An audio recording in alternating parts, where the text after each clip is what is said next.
बिस्मिल्लाहिर्रहमानिर्रहीम। अस्सलाम वालेकुम डियर स्टूडेंट्स, उम्मीद करता हूँ आप सारे खैरियत से होंगे। स्टूडेंट्स, हम लोगों ने सेकेंड ईयर मैथमेटिक्स का आगाज किया, जिसमें हम लोगों ने फंक्शन से रिलेटेड, डोमेन और रेंज से रिलेटेड तमाम डिस्कशन की। उसके बाद हमने स्टार्ट की एक्सरसाइज 1.1। लास्ट लेक्चर में हम लोगों ने एक्सरसाइज 1.1 के पहले दो क्वेश्चंस की प्रैक्टिस की। आज हम स्टार्ट करते हैं इसका क्वेश्चन नंबर 3। अच्छा, क्वेश्चन नंबर 3 में हमने करना क्या है, हमने एक डायग्राम है जी स्क्वायर, हमने इसके पेरीमीटर को फंक्शन बनाना है। किसका? इसके एरिया का। अब फंक्शन बनाने का मतलब क्या है? हमारे बोर्ड के पेपर में एक ऑब्जेक्टिव आया था। वो ऑब्जेक्टिव क्या था कि बताएं जी, ये जो y is equal to f of x है, ये कौन से मैथमेटिशियन, ये वैसे किसी भी फंक्शन को रिप्रेजेंट करने का तरीका है। ये एक मैथमेटिशियन था, स्विस मैथमेटिशियन था, जिसका नाम है आइलर। इसने बताया कि हम कोई फंक्शन जो है उसको ऐसे भी लिख सकते हैं, y is equal to f of x. अब इसको पढ़ा क्या जाता है? इसको पढ़ा जाता है y is a function of x।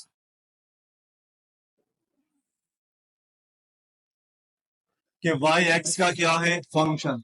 अब इस स्टेटमेंट से हमें पता चलता है कि जो फंक्शन है वो लेफ्ट पे होना चाहिए, वो जिसका फंक्शन होगा उसको कहां पे होना चाहिए? राइट पे होना चाहिए।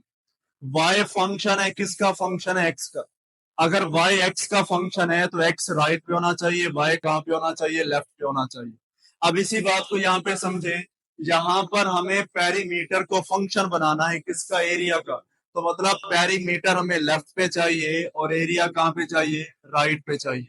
तो अपनी आसानी के लिए आप क्या करें, सबसे पहले एक छोटी सी डायग्राम बना लें। स्क्वायर, हम कहते हैं कि ये एक स्क्वायर डायग्राम है। अब स्क्वायर क्या होता है? जिसकी तमाम साइड की लेंथ क्या होती है? सेम। फॉर एग्जांपल ये भी एक्स है, ये भी एक्स है, तमाम साइड की लेंथ सेम है। सबसे पहले पेरीमीटर होता क्या है? पेरीमीटर हमारे पास होता है sum of the length of all sides. हम तमाम साइड की लेंथ को क्या करते हैं? ऐड करते हैं, तो पेरीमीटर बन जाता है। तो आप यहाँ पे इसको लिख सकते हैं कि पेरीमीटर,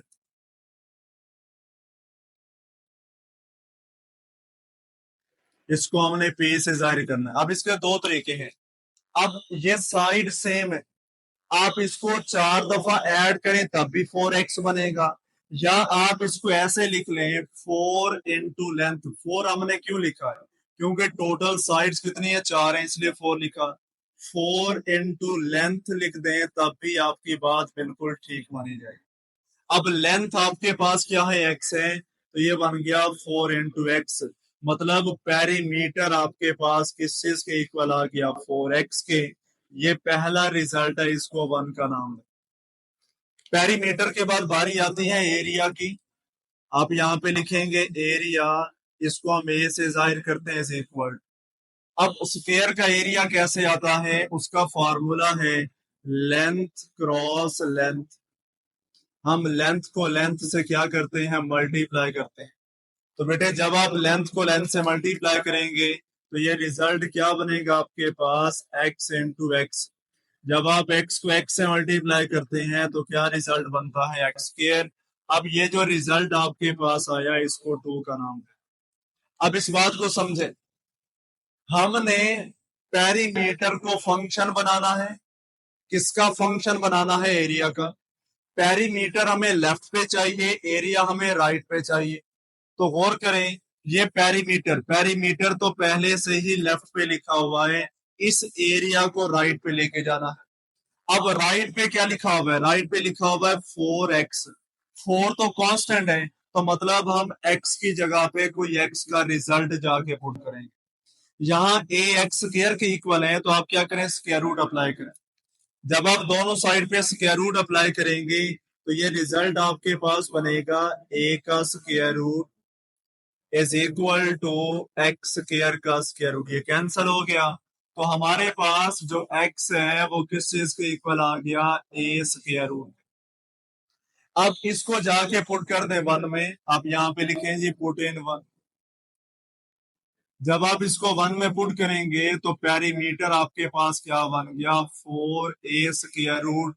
और ये हमारे पास इसका क्या है जी? आंसर। बेसिकली हमारा काम क्या था, हमने पेरीमीटर को फंक्शन बनाना था एरिया का। आप गौर करें, आपका जो पेरीमीटर है वो लेफ्ट पे है और एरिया कहाँ पे है, राइट पे है। तो यहां से पता चला कि जो पेरीमीटर है वो एरिया का क्या बन गया, फंक्शन बन गया। इसका सेकंड पार्ट देखें, express the area A of circle as a function of its circumference. हमने सर्कल एक डायग्राम है, उसके एरिया को फंक्शन बनाना है, उसकी सरकमफ्रेंस का फंक्शन बनाना है। तो मतलब एरिया कहां पे होना चाहिए, लेफ्ट पे, और सरकमफ्रेंस कहां पे होना चाहिए, राइट पे। उसके लिए आप क्या करें, सबसे पहले एक सर्कल यहां पे बना लें कि फॉर एग्जांपल ये सर्कल हमारे पास है,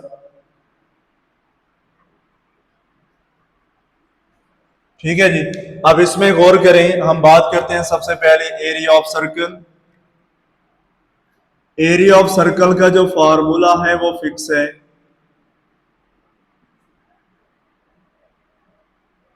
हम एरिया को जाहिर करते हैं ए से, और इसका फार्मूला है पाई आर स्क्वायर। इस रिजल्ट को वन का नाम दे दें। और अब हम यहां पे लिखते हैं सरकमफ्रेंस।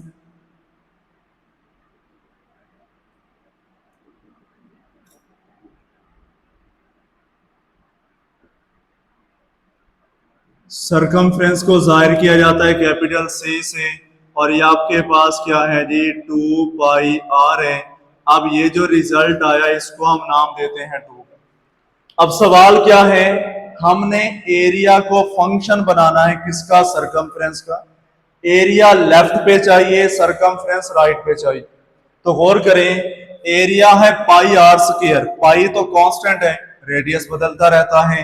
तो हम क्या करते हैं, यहां से रेडियस फाइंड आउट करके यहां पे जाके पुट कर देते हैं। अब इधर से रेडियस का रिजल्ट क्या बनेगा आपके पास, आप लिख सकते हैं r is equal to c over 2 pi. ये 2 पाई मल्टीप्लाई हो रहा है, दूसरी साइड पे जाके क्या हो गया, डिवाइड हो गया। अब इसको पुट करते हैं 1 में, यहां पे आप लिखें जी पुट इन 1। जब आप इसको 1 में पुट करते हैं तो यहां से रिजल्ट क्या बनता है आपके पास, यहां पे लिखा जा सकता है A is equal to pi. R की जगह पे आपने क्या लिख दिया, सी ओवर 2 पाई। आर का स्क्वायर है तो सी ओवर 2 पाई का भी क्या बन गया, स्क्वायर बन गया। अब आप इस रिजल्ट को क्या लिखेंगे कि A is equal to pi as it is. ये जो स्क्वायर है ये सी का भी स्क्वायर है, नीचे 2 का स्क्वायर क्या है, 4 pi square as it is. Pi से ये स्क्वायर कैंसिल हो गया, तो ए किस चीज के इक्वल आ गया, सी स्क्वायर ओवर 4 पाई। और ये आपके पास इसका क्या है जी, रिजल्ट। अब हम स्टार्ट करते हैं इसका पार्ट नंबर 3।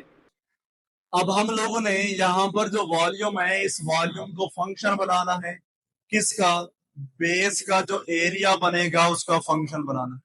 तो डायग्राम कौन सी है, डायग्राम हमारे पास है क्यूब। तो सबसे पहले आप क्या करें, एक क्यूबिक डायग्राम बनाए।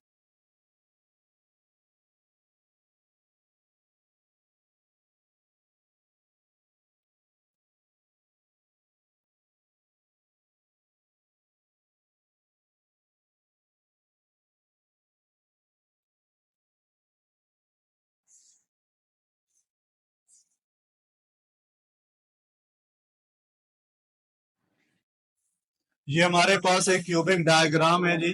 अब हम कहते हैं कि यहाँ पे हमारे पास ये इसकी बेस है, ये यहाँ पे इसकी हाइट। अब सबसे पहले हम क्या करते हैं, वॉल्यूम फाइंड आउट करते हैं। तो जरा बताएंगे कि वॉल्यूम किस चीज के इक्वल होता है। वॉल्यूम का जो फॉर्मूला होता है वो है length cross length cross length. Volume को वे से जाहिर किया जाता है। ये आपके पास है जी x into x into x, multiply किया तो v is equal to x cube. ये इसका वॉल्यूम बन गया, इसको वन का नाम है। वॉल्यूम फाइंड आउट करने के बाद हमें बेस एरिया चाहिए। अब यहाँ पे लिखेंगे एरिया ऑफ बेस। क्या है जी, एरिया ऑफ बेस ए से जाहिर किया x इंटू एक्स। जब आप इसको मल्टीप्लाई करेंगे तो ए का रिजल्ट आपके पास क्या बन गया, एक्स स्क्वायर बन। ठीक है जी। लेकिन क्योंकि हमें वॉल्यूम को फंक्शन बनाना है तो वॉल्यूम लेफ्ट पे चाहिए, एरिया कहाँ पे चाहिए, राइट पे। तो आप क्या करें, दोनों साइड पे स्क्वायर रूट अप्लाई करें। ए का स्क्वायर रूट, एक्स स्क्वायर का स्क्वायर रूट, ये कैंसिल हो गया। तो आपका एक्स किस चीज के इक्वल आ गया, ए स्क्वायर रूट। अब आप क्या करें, इस एक्स के रिजल्ट को इक्वेशन 1 में जाके पुट कर दें। यहाँ पे आप लिखें कि पुट इन 1।